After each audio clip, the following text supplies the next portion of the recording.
अस्सलाम वालेकुम dear friends. आज की वीडियो में हम डिस्कस करेंगे एज़ोल की सेकंड पार्ट को। और एज़ोल की सेकंड पार्ट में हम डिस्कस करने की कोशिश करेंगे कि इनकी रेजिस्टेंस के बारे में, फंगस सेल और फंगस इन्फेक्शंस किस तरह रेजिस्टेंट हो रहे हैं, किस तरह वो मुज़ाहमत डिवेलप कर रहे हैं, किस तरह वो मुज़ाहमत शो कर रहे हैं। तो उन जो मैकेनिज़म्स हैं आप रेजिस्टेंस के जो मैकेनिज़म्स हैं उनको डिटेल में डिस्कस करने की कोशिश करेंगे। रेजिस्टेंस आजकल क्लिनिशियन के लिए एक बहुत बड़ी इशू है, बहुत बड़ी प्रॉब्लम्स है, वो इस चैलेंज के साथ को फेस कर रहे हैं आजकल।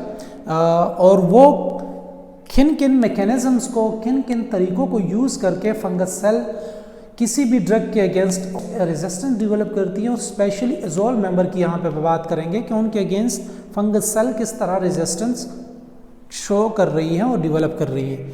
तो point number first, decrease azole entry. Azole की ड्रग तब इफ़ेक्टिव होगी जब वो फंगस सेल के अंदर चली जाएगी। जब फंगल सेल के अंदर वो चली जाएगी, अपनी टारगेट जगह तक पहुंचेगी, तब वो अपनी एक्शन शो करेगी। और इसी तरह एज़ोल की मेंबर ड्रग को हम कहेंगे कि वो इफ़ेक्टिव है। जब फंगस सेल अपने अंदर ऐसी चेंजेस लाती हैं कि एज़ोल के मेंबर ड्रग्स को ये अंदर उसकी एंट्री को स्टॉप कर देती है। जब उसकी एंट्री स्टॉप होती है, फंगस सेल तक वो पहुंचती नहीं है, फंगस सेल के अंदर वो नहीं जाती, तो वो अपनी एक्शन नहीं शो करती। इसी वजह से हम कहते हैं कि वो ड्रग के अगेंस्ट फंगस सेल ने रेजिस्टेंस डेवलप कर दिया है। उसी वजह से एज़ोल के मेंबर ड्रग उस फंगस इन्फेक्शन के अगेंस्ट इनएफेक्टिव है, वो इफेक्टिव नहीं है। तो द रीज़न इज़ कि ये मैकेनिज़्म हो सकती है। सेकंड मैकेनिज़्म जो वो यूज़ करती है एज़ोल मेंबर के अगेंस्ट रेजिस्टेंस के लिए, वो हो सकती है increase azole efflux. Let suppose azole drug की एंट्री हो गई फंगस सेल के अंदर, वो फंगस सेल के अंदर आ गया। अब उसने क्या करना है, उसने अपनी इफ़ेक्ट शो करनी है। लेकिन क्या होता है, फंगस सेल के अंदर इफ्लक्स पंप प्रोड्यूस हो जाते हैं। फंगस सेल अपने अंदर ऐसी चेंजेस लाती है कि उसकी जो सेल में ब्रेन होते हैं वहाँ पे क्या होता है, इफ्लक्स पंप की जनरेशन होती है। और जब इफ्लक्स पंप की जनरेशन होती है, जितनी भी एज़ोल की ड्रग फंगस सेल के अंदर मौजूद है, उसको वो उसी पंप के थ्रू, उसी चैनल्स के थ्रू पंप आउट करते हैं, बाहर धकेल देते हैं, उसको बाहर फेंक देते हैं फंगस सेल से। जब एज़ोल के ड्रग फंगस सेल से बाहर चली गई हैं थ्रू दिस पंप, तो अब वो इनएफेक्टिव है, वो भी अब एक्शन शो नहीं कर सकती वो ड्रग। तो ये थी second mechanism of resistance. Third mechanism of resistance क्या हो सकती है, और यही third mechanism of action mostly popular है और इसको स्टैंडर्ड माना जाता है। Decrease azole binding with enzyme. आपको पता है कि एज़ोल के जितने भी मेंबर ड्रग्स हैं वो 14 अल्फा डीमिथाइलेज एंजाइम के अगेंस्ट एक्ट करते हैं। उसी एंजाइम को ये ब्लॉक करते हैं, उसकी एक्टिविटी को स्टॉप करते हैं, लेकिन तब करते हैं जब ये उस एंजाइम के साथ बाइंड हो जाते हैं। जब तक उस एंजाइम के साथ ये बाइंड नहीं हो सकते, तब तक ये अपनी एक्शन शो नहीं करते। ये तब उस एंजाइम को इनएक्टिव करेंगे, उसकी एक्टिविटी को स्टॉप करेंगे जब ये उस एंजाइम के साथ बाइंड होंगे, जब इन ड्रग्स की उस एंजाइम के साथ एफिनिटी होगी, तब ये करेंगे। लेकिन क्या होता है कि ये 14 अल्फा डीमिथाइलेज एंजाइम जिस जीन के अंदर इनकोडेड होते हैं, जो जीन इसकी प्रोडक्शन के लिए रिस्पॉन्सिबल होता है, 14 अल्फा डीमिथाइलेज एंजाइम की प्रोडक्शन के लिए जो जीन रिस्पॉन्सिबल है, उसी जीन के अंदर फंगस सेल क्या करते हैं, म्यूटेशन कराती हैं। जब उसके अंदर म्यूटेशन होती है, मीन चेंजेस करती हैं, तब ये एज़ोल के मेंबर ड्रग उस 14 अल्फा डीमिथाइलेज एंजाइम को पहचानते नहीं हैं। उसके अगेंस्ट इनकी एफिनिटी बहुत डिक्रीज़ हो जाती है, बहुत कम हो जाती है, तो वो उस 14 अल्फा डीमिथाइलेज एंजाइम के साथ प्रॉपरली बाइंड नहीं होते। और जब ये प्रॉपरली बाइंड नहीं होते, तो उसको प्रॉपरली और कंप्लीटली उसकी एक्टिविटी को स्टॉप नहीं कर सकते, ब्लॉक नहीं कर सकते। तो इसी तरीके से एज़ोल के मेंबर ड्रग इनएफेक्टिव रहते हैं और फंगस सेल इन ड्रग के अगेंस्ट रेजिस्टेंस डेवलप करती है। फोर्थ मैकेनिज्म ऑफ रेजिस्टेंस क्या हो सकती है, increase production of 14 alpha demethylase enzyme. अब जिस एंजाइम को ब्लॉक कर रहे हैं जिस ड्रग के साथ, अगर उस एंजाइम की प्रोडक्शन इंक्रीज़ हो जाए, उस एंजाइम की पैदावार इंक्रीज़ होती है फंगस सेल के अंदर, तो आप किन किन 14 अल्फा डीमिथाइलेज एंजाइम की एक्टिविटी को ब्लॉक करोगे। इसकी अमाउंट इतनी इंक्रीज़ होती है, उसकी कंसंट्रेशन फंगस सेल के अंदर इतनी ज़्यादा होती हैं कि एजोल के मेंबर ड्रग कुछ एंजाइम के साथ बाइंड होते हैं, कुछ एंजाइम की एक्टिविटी को ये ब्लॉक कर देते हैं, स्टॉप कर देती हैं, लेकिन बहुत सारी ह्यूज अमाउंट में एंजाइम मौजूद होती हैं। इसी वजह से वो अपनी एक्शन शो करती है और इस तरह एर्गोस्टिरोल की सिंथेसिस इंटैक्ट रहती हैं और फंगस सेल सर्वाइवल करता है और इसी तरह इसकी मैकेनिज्म ऑफ एक्शन डेवलप हो जाती है। तो ये थी इसकी मैकेनिज्म ऑफ एक्शन के लिए, होप्स हो कि मैंने क्लियर कर दिया होगा। अब चलते हैं इसकी कंट्रा इंडिकेशन, लेकिन कंट्रा इंडिकेशन में जाने से पहले थोड़ी सी यहाँ पे आप देख सकते हैं फार्माकोकाइनेटिक को डिस्कस करते हैं। फार्माकोकाइनेटिक में सबसे पहले हम एडमिनिस्ट्रेशन को डिस्कस करेंगे कि इसको हम ओरली भी एडमिनिस्टर कर सकते हैं एजोल के मेंबर ड्रग को, टॉपिकली भी, लोकली भी किसी फंगस सेल के अंदर, लेट सपोज स्किन के ऊपर कोई इन्फेक्शन है, फंगस इन्फेक्शन है, तो आप उसके ऊपर भी क्रीम्स की शक्ल में एजोल के मेंबर ड्रग्स लगा सकते हैं और इसी तरह वो अपनी इफ़ेक्ट शो करेगी। पेरेंटरली आईवी इंजेक्शन के फॉर्म में भी आप एजोल के मेंबर ड्रग को किसी भी इन्फेक्टेड पर्सन को इन्फ्यूज़ करा सकते हैं, एडमिनिस्टर करा सकते हैं। Point number second, absorb at a low pH. Azole के जितने भी मेंबर ड्रग हैं वो तब एब्जॉर्ब होंगे जब उसकी एब्जॉर्प्शन साइट की जो पीएच है, अगर एब्जॉर्प्शन साइट की जो पीएच है वो डिक्रीज़ है, मीन उसकी एसिडिटी ज़्यादा है, तब ये ड्रग अच्छी तरीके से एब्जॉर्ब होंगे। तो इट्स मीन कि इसकी एब्जॉर्प्शन तब इंक्रीज़ होगी जब एसिडिक एनवायरनमेंट होगी। जब एसिडिक एनवायरनमेंट होगी वो इसकी एब्जॉर्प्शन को फेवर करेगी, फैसिलिटेट करेगी। जब आप कोई ऐसे ड्रग्स इसके साथ लेते हैं, एजोल मेंबर के साथ साथ आप किसी और ऐसे ड्रग्स को ले रहे हैं जो कि गैस्ट्रिक एसिडिटी को डिक्रीज़ कर रहे हैं, गैस्ट्रिक एसिडिटी को कम कर रहे हैं, तो तब एजोल के मेंबर ड्रग्स अच्छी तरीके से एब्जॉर्ब नहीं होगी और पुअरली इसकी एब्जॉर्प्शन होगी, तो वो अपनी इफ़ेक्ट जो है वो अच्छी तरीके से शो नहीं करेगी। तो आपने याद रखना है कि जितने भी ऐसे ड्रग्स हैं जो कि गैस्ट्रिक एसिडिटी को डिक्रीज़ करते हैं, तो आपने इसके साथ एजोल मेंबर के साथ उन ड्रग्स को नहीं लेना है, उन ड्रग्स को आपने अवॉइड करना है। तो यहाँ पे आप देख सकते हैं अवॉइड बीटा 2 ब्लॉकर्स, जितने भी बीटा 2 ब्लॉकर ड्रग्स हैं उसको आपने अवॉइड करना है, क्योंकि वो भी गैस्ट्रिक एसिडिटी को डिक्रीज़ करते हैं और जब गैस्ट्रिक एसिडिटी डिक्रीज़ होती है तो एब्जॉर्प्शन कम हो जाती है। किसकी? एजोल की, क्योंकि ये एसिडिक एनवायरनमेंट में इसकी एब्जॉर्प्शन बहुत ज़्यादा होती है। जब उसकी एसिडिटी ज़्यादा होगी तो इसकी एब्जॉर्प्शन ज़्यादा होगी। PPIs, प्रोटॉन पंप इनहिबिटर्स, उसको भी आपने इनहिबिट करना है, उसको भी आपने अवॉइड करना है, आपने अवॉइड करना है, क्योंकि वो भी गैस्ट्रिक एसिडिटी को डिक्रीज़ करते हैं। एंटासिड्स को भी आपने अवॉइड करना है। ये तीनों ऐसे ड्रग्स हैं जो क्या करते हैं, गैस्ट्रिक एसिडिटी को डिक्रीज़ करते हैं और इसी तरह एजोल मेंबर की एब्जॉर्प्शन, एजोल मेंबर ड्रग्स की एब्जॉर्प्शन डिक्रीज़ होती है। तो आपने इन ड्रग्स के साथ इन ड्रग्स को अवॉइड करना है। Third point, highly bound to plasma protein. इसकी प्लाज्मा प्रोटीन सेरम प्रोटीन के साथ बाइंडिंग एफिनिटी और बाइंडिंग कैपेसिटी बहुत ज़्यादा है। Cross blood brain barrier, placenta membrane को ये क्रॉस कर सकती हैं, तो इसी वजह से तो ये प्रेगनेंसी में कंट्रा इंडिकेटेड है और ब्लड ब्रेन बैरियर को भी ये क्रॉस कर सकते हैं।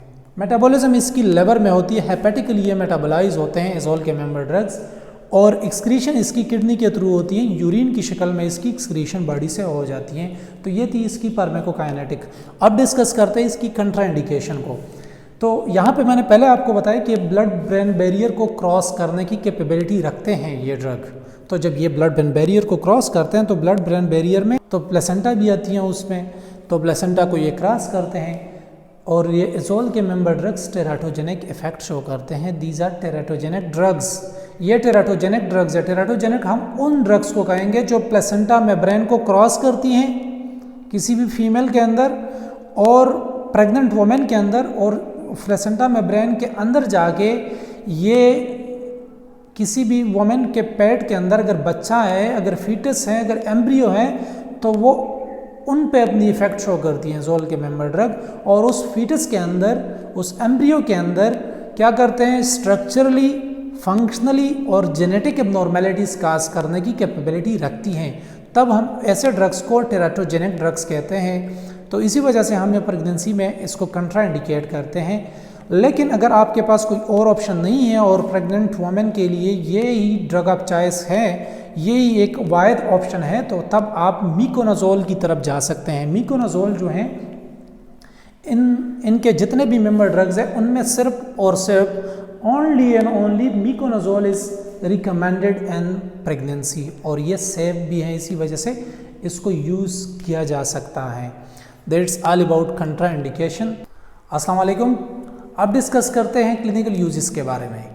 Clinical uses anti fungal drug में एजोल फैमिली के जितने भी मेंबर ड्रग्स हैं वो सब के सब आप फंगस सेल के अगेंस्ट, फंगस इन्फेक्शन के अगेंस्ट यूज़ कर सकते हैं और वो इफ़ेक्टिव हो सकते हैं, क्योंकि एंटी फंगल एजेंट है तो लाजमी बात है कि वो किसी भी फंगस इन्फेक्शन के अगेंस्ट इफ़ेक्टिव होंगे। लेकिन अब हमने ऑप्टिमल एफिकेसी की तरफ अगर हम जाते हैं, ऑप्टिमल एफिकेसी अगर हमें चाहिए तो तब हम स्पेसिफिकेशन की तरफ जाएंगे, और हर जितने भी मेंबर ड्रग्स हैं हर एक मेंबर ड्रग्स की अपनी ही स्पेशलिटी होती है, अपनी ड्रग ऑफ चॉइस को हम डिस्कस करेंगे। वैसे तो हम इसको कई सारे फंगस इन्फेक्शन के अगेंस्ट यूज़ कर सकते हैं। ट्राइएजोल्स हैं, नेवर एजेंट्स हैं, और इसको हम IV इंट्रावीनसली एडमिनिस्टर करते हैं। तो ये थी इसकी एडमिनिस्ट्रेशन। ड्रग ऑफ चॉइस, इसको हम ड्रग ऑफ चॉइस के तौर पे यूज़ कर सकते हैं अगेंस्ट एस्पारजिलोसिस। एस्पारजिलोसिस के अगेंस्ट हम वोरिकोनाजोल को ड्रग ऑफ चॉइस के तौर पे यूज़ करते हैं। ADRs की तरफ अगर आप आते हैं तो विजुअल और ऑडिटरी डिस्टर्बेंसेस, यहाँ पे प्रॉब्लम्स हो सकती हैं, ब्लड विजन हो सकती हैं, और भी कई सारी आई से रिलेटेड कॉम्प्लिकेशन, साइट से रिलेटेड हो सकते हैं, और ऑडिटरी प्रॉब्लम्स ही इससे हो सकते हैं। ये इसकी ADRs हैं। इसकी mechanism of action, spectrum of activity, वो सारे ऑलमोस्ट सेम है, जस्ट उसकी थेरेपेटिक यूजेस और ADRs थोड़ी बहुत वेरी करती हैं। अदरवाइज ये जितने भी मेंबर ड्रग्स हैं उन सब के अगेंस्ट इनकी अपनी अपनी स्पेशलिटी है। ड्रग ऑफ चॉइस को हम डिस्कस करेंगे, ADRs को अगर और कोई इतनी इसकी डिस्टिंग्विशिंग पॉइंट है तो उसको भी डिस्कस करने की कोशिश करेंगे। अब डिस्कस करते हैं एट्राकोनाजोल को। एट्राकोनाजोल भी ट्राइएजोल ग्रुप से बिलोंग करते हैं। इसको हम IV इंट्रावीनसली एडमिनिस्टर करते हैं। ड्रग ऑफ चॉइस के तौर पे यूज़ करते हैं against word dimorphic fungi. Dimorphic mean di mean two, morphic mean forms, ऐसी फंजाई जो कि दो फॉर्म में एग्जिस्ट करती हैं। ईस्ट के फॉर्म में भी एग्जिस्ट कर सकती हैं अकॉर्डिंग टू सिचुएशन, और मोल्ड के फॉर्म में भी एग्जिस्ट करती हैं अकॉर्डिंग टू द सिचुएशन। तो ये दोनों स्टेट्स में एग्जिस्ट करती हैं। ऐसे फंजाई के अगेंस्ट, जिसको हम सिस्टेमिक माइकोसिस भी कहते हैं या डीप फंगल इन्फेक्शन भी कहते हैं, उन डीप फंगल इन्फेक्शन के अगेंस्ट एट्राकोनाजोल की जो ड्रग हैं ये इफेक्टिव हैं। यहाँ पे आप देख सकते हैं हिस्टोप्लाज्मोसिस में हम इसे दे सकते हैं, ब्लास्टोमाइकोसिस में इसे हम ड्रग ऑफ चॉइस के तौर पे दे सकते हैं, स्पोरोट्रिक्स में भी, एस्पारजिलोसिस के अगेंस्ट भी इसकी एक्टिविटी है, लेकिन एस्पारजिलोसिस के अगेंस्ट आपने ड्रग ऑफ चॉइस के तौर पे वोरिकोनाजोल को यूज़ करना है। ये चीज़ें हैं, इसको आपने याद रखना है। ADRs, no steroid synthesis changes. यहाँ पे मैंने लिखा है कि अगर आप इनको देखें, इसके अगेंस्ट कीटोकोनाजोल को, जो कि एमिडाजोल के ग्रुप से बिलोंग करते हैं, ये एक प्रॉब्लम है कि ये स्टीरॉयड सिंथेसिस, स्टीरॉयड हार्मोन की प्रोडक्शन को डिक्रीज़ करते हैं। जब स्टीरॉयड हार्मोन की प्रोडक्शन आप डिक्रीज़ करते हैं तो ऑटोमेटिकली टेस्टोस्टेरोन, वो भी एक स्टीरॉयड हार्मोन है, एस्ट्रोजेंस, ये सब इसकी प्रोडक्शन डिक्रीज़ होती है, इसकी लेवल जो है वो डिक्रीज़ होती है, और जब उसकी लेवल डिक्रीज़ होती है तो लॉस ऑफ लिबिडो होती हैं, आपको शहवत जो है वो बंदे की कम हो जाती हैं, और इसके अलावा क्या हो सकता है, ओलिगोस्पर्मिया हो सकती हैं, मेंस्ट्रुअल प्रॉब्लम्स भी हो सकते हैं। तो ये सब जो है कीटोकोनाजोल से रिलेटेड है, लेकिन एट्राकोनाजोल में ये प्रॉब्लम स्टीरॉयड सिंथेसिस की जो इश्यूज होती हैं ये नहीं होती, और इसी तरह इनसे जो कॉम्प्लिकेशंस आते हैं वो भी एट्राकोनाजोल में नहीं हो सकते। कीटोकोनाजोल को डिस्कस करते हैं। तो कीटोकोनाजोल को हम टॉपिकली यूज़ करते हैं, लोकली फंगस इन्फेक्शन के अगेंस्ट इस्तेमाल करते हैं इसको, और ये टॉपिकल डर्मेटोपाइटोसिस में हम इनको यूज़ करते हैं। टॉपिकल डर्मेटोपाइटोसिस, डर्मेटोपाइट्स एक सेपरेट ग्रुप है, एक सेपरेट क्लास है, जिसमें 3 जेनरास आते हैं, एपिडर्मेटोपाइटन, ट्राइकोपाइटन और एक तीसरी है माइक्रोस्पोरम। ये तीनों जेनरास जो हैं मिल के एक ग्रुप बनाते हैं, एक क्लास बनाते हैं जिसको हम डर्मेटोपाइट्स कहते हैं। वो डर्मेटोपाइट्स क्या करते हैं, डर्मेटोपाइटोसिस को काज करते हैं। डर्मेटोपाइटोसिस का दूसरा नाम है टिनी। और डर्मेटोपाइटोसिस में क्या होता है, स्किन, हेयर, नेल्स जो हैं वो इन्फेक्ट हो जाते हैं। तो इनके अगेंस्ट कीटोकोनाजोल को आप टॉपिकली क्रीम्स की शक्ल में, जेल की शक्ल में यूज़ कर सकते हैं। एडीआरस इनकी मैंने आपको बताया कि डिक्रीज स्टीरॉयड हार्मोन सिंथेसिस, जब ये डिक्रीज होते हैं टेस्टोस्टेरोन, एस्ट्रोजन इनकी लेवल भी डिक्रीज होती है और इंडियन लॉस ऑफ लिबिडो होता है, ओलिगोस्पर्मिया होती है और मेंस्ट्रुअल प्रॉब्लम होते हैं। कीटोकोनाजोल के लिए आपने एक इंपॉर्टेंट चीज़ याद रखनी है कि it was the first ever drug and this azole family. Azole family के अंदर जो सबसे पहली जो ड्रग डिस्कवर हुई थी वो थी कीटोकोनाजोल। अब चलते हैं पोसाकोनाजोल। ये एक नई एजेंट है, अभी डिस्कवर्ड हुई है, लेकिन ये अवेलेबल है कि ये ओरली इसको सस्पेंशन, पीडियाट्रिक सस्पेंशन में हम यूज़ करते हैं, सस्पेंशन के फॉर्म में यूज़ करते हैं अगेंस्ट पीडियाट्रिक्स। टैबलेट्स में भी ये अवेलेबल है, म्यूकोरमाइकोसिस और कैंडिडियासिस, इन दोनों कंडीशन में हम इसको यूज़ कर सकते हैं। नेवर एजेंट है, अभी डिस्कवर्ड हुई है। फ्लूकोनाजोल को हम आईवी इंट्रावीनसली एडमिनिस्टर करते हैं। कैंडिडियासिस, कैंडिडीमिया, मेनिंजाइटिस, कोसिडियाइडल मेनिंजाइटिस की मैं बात कर रहा हूँ, उनके अगेंस्ट ये इफेक्टिव है। Widest therapeutic index, you can go for high doses. Widest therapeutics की थेरेप्यूटिक इंडेक्स बहुत ज़्यादा है, मीन सेफ्टी मार्जिन इसकी बहुत ज़्यादा है, तो आप इसकी डोज को आप जो है ये फ्लूकोनाजोल की डोज को आप इंक्रीज अमाउंट में दे सकते हैं। हाई डोजेस में आप पेशेंट को एडमिनिस्टर कर सकते हैं। द रीज़न इज़ कि इसकी थेरेप्यूटिक वो जो विंडो है, थेरेप्यूटिक विंडो वो बहुत हाई है, वो लार्ज है, तो उसकी सेफ्टी मार्जिन जो है ये ज़्यादा है, तो आप इसको यूज़ करते हैं। तो इससे फ़ायदा क्या होता है, जब आप हाई डोजेस देते हैं, आप इंट्राथीकल इंजेक्शन जो है, अब मोस्टली एम्फोटेरेसिन बी को इंट्राथीकली भी इंजेक्ट करते हैं, तो इंट्राथीकल इंजेक्शन जो है ये इसके फेलियर चांसेस बहुत ज़्यादा होते हैं, और जब ये फेलियर चांसेस ज़्यादा होते हैं आप उस चीज़ को प्रिवेंट कर सकते हैं थ्रू दिस। आप इसको इंट्रावीनसली क्या करते हैं, इन्फ्यूज़ करते हैं। तो ये तो एक ये कि ये ब्लड ब्रेन बैरियर को क्रॉस करती हैं, तो जब ब्लड ब्रेन बैरियर को क्रॉस करेगी तो मेनिंजेस में अगर कोई फंगल इन्फेक्शन है तो यहाँ वहाँ पे जाके अपनी एक्शन शो करेगी। और दूसरी ये कि इनके थेरेप्यूटिक जो हाई थेरेप्यूटिक इंडेक्स है, मीन जिसकी सेफ्टी मार्जिन बहुत ज़्यादा है, आप उसकी हाई डोजेस भी दे सकते हैं। एडीआरस में इसकी स्टीरॉयड चेंजेस नहीं है, जिस तरह के कीटोकोनाजोल के हवाले से मुंसलिक थी एक चीज़ एडीआरस की, ये क्या करते हैं, ये स्टीरॉयड की हार्मोन्स की सिंथेसिस को डिक्रीज़ करते हैं, जबकि फ्लूकोनाजोल जो है ये स्टीरॉयड हार्मोन सिंथेसिस को इफ़ेक्ट नहीं करते और इस तरह उसकी चेंजेस नहीं होती। तो ये थी इसकी क्लिनिकल यूजेस के बारे में। एक पॉइंट आपने याद रखनी है कि मोस्ट क्लिनिकली यूज्ड एजोल में से जो सबसे ज़्यादा क्लिनिकली यूज़ किए जाते हैं वो नए एजेंट्स हैं। नए एजेंट्स मीन ट्राइएजोल की जितने भी मेंबर ड्रग्स हैं, ट्राइएजोल ग्रुप के जितने भी मेंबर ड्रग हैं, उसको मोस्टली क्लिनिकली यूज़ किया जाता है। अब डिस्कस करते हैं एजोल की ड्रग इंट्रैक्शन के बारे में कि एजोल के जितने भी मेंबर ड्रग्स हैं वो किन किन ड्रग्स के साथ इंटरेक्ट करते हैं, किन किन ड्रग्स के साथ उनकी इंट्रैक्शन होती है। तो सबसे पहले आपने ये जानना ज़रूरी है कि एजोल के ड्रग क्या करते हैं। ये cytochrome, hepatic cytochrome P450 enzyme को क्या करते हैं, इनहिबिट करते हैं, और स्पेसिफिकली उस एंजाइम में किस आइसो एंजाइम को, P450-3A4 आइसो एंजाइम को ये इनहिबिट करते हैं, ब्लॉक करते हैं। जब उसको इनहिबिट करते हैं तो जो भी ड्रग इस एंजाइम के थ्रू मेटाबोलाइज होते हैं उन ड्रग्स की टॉक्सिसिटी बॉडी के अंदर इंक्रीज हो जाएगी। तो इसी तरीके से इसी मैकेनिज्म के ऊपर ये इसकी ड्रग इंटरेक्शन बेस्ड है।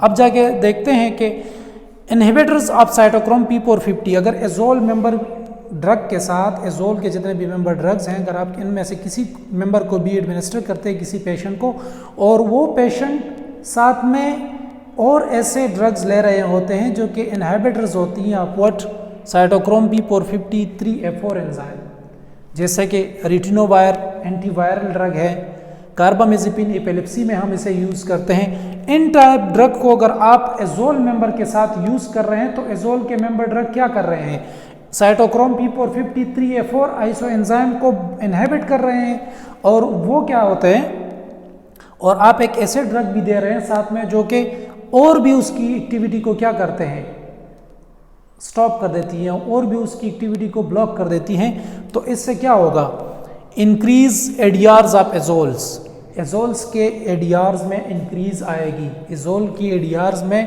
और भी इंक्रीज होगी, एडीआर्स और भी इंक्रीज होगी। द रीज़न इज कि साइटोक्रोम P450 और स्पेशली P450 3A4 एंजाइम जो है, आइसो एंजाइम जो है, इससे एजोल मेंबर्स के कई सारे मेंबर ड्रग्स मेटाबोलाइज होते हैं। जब आप इसके साथ क्या करते हैं, इनहिबिटर्स लेते हैं कंकॉमिटेंटली, अगर आप इनहिबिटर्स लेते हैं रिटिनोवायर और कार्बामेज़ेपिन टाइप, तो इससे साइटोक्रोम P450 3A4 एंजाइम और भी इनहिबिट होगा। तो आप पहले से एजोल दे रहे हैं, वो भी इनहिबिट कर रहे हैं, लेकिन बाज़ एजोल उससे मेटाबोलाइज भी हो रहे हैं। तो आप क्या करते हैं, इनहिबिटर्स दे रहे हैं, इनहिबिटर्स से आप क्या करोगे, एजोल की जितने भी मेंबर ड्रग उस एंजाइम से मेटाबोलाइज होंगे, तो वो ड्रग पर मेटाबोलाइज नहीं होंगे, वो बॉडी के अंदर रहेंगे for a very long time, और इसी तरह उस ड्रग के टॉक्सिसिटी का ख़तरा ज़्यादा होता है और इसके डीआरस और ज़्यादा अपेयर होना शुरू हो जाते हैं। तो इसी वजह से आपने इनहिबिटर्स रेटिनोवायर और कार्बामेज़ेपिन के साथ इन्हें नहीं लेना चाहिए। दूसरे जो है इंड्यूसर्स ऑफ साइटोक्रोम P450, ये तो हमने इनहिबिटर की बात की। अगर आप रेटिनोवायर और कार्बामेज़ेपिन को लेते हैं इनके साथ, तो इससे और भी साइटोक्रोम P450 एंजाइम इनहिबिट होती हैं और एट दी एंड एजोल के मेंबर ड्रग मेटाबोलाइज नहीं होंगे, और इससे अगर वो मेटाबोलाइज नहीं होंगे तो एडीआर ज़्यादा होंगे।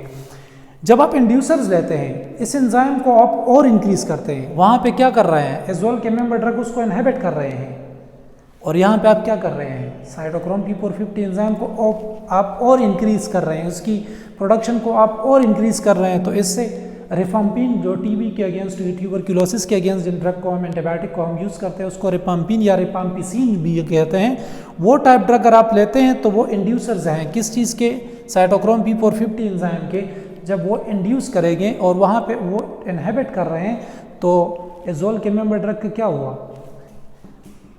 ये माइनस कर रहा है, ये माइनस कर रहा है और ये प्लस कर रहा है, तो प्लस और माइनस करके वो +1, ये -1, 0, इफेक्ट कोई भी नहीं रहेगा। आप एजोल्स भी लेते हैं और रिफाम्पिन भी लेते हैं, रिफाम्पिन और या रिफाम्पिसिन भी लेते हैं, एंटीबायोटिक्स आप टीबी लेते हैं, तो इससे एजोल की कोई इफेक्ट नहीं होगी बॉडी के अंदर। द रीज़न इज़ कि आप एजोल के थ्रू उस साइटोक्रोम P450 एंजाइम को ब्लॉक कर रहे हैं, जबकि ये साहब जो हैं, ये ड्रग्स जो हैं, ये क्या कर रहे हैं, ये उस एंजाइम को और इंक्रीज़ कर रहे हैं, उसकी प्रोडक्शन और ज़्यादा कर रहे हैं। तो इससे क्या होगा, क्लिनिकल फेलियर आ जाएगी। आप एजोल ड्रग लेंगे लेकिन क्लिनिकली वो इफेक्टिव नहीं होंगे, उसकी फेलियर होगी। द रीज़न इज़ कि इंक्रीज साइटोक्रोम P450 एंजाइम और इसी तरह increase metabolism of azole, azole की ड्रग और ज़्यादा मेटाबोलाइज होगी।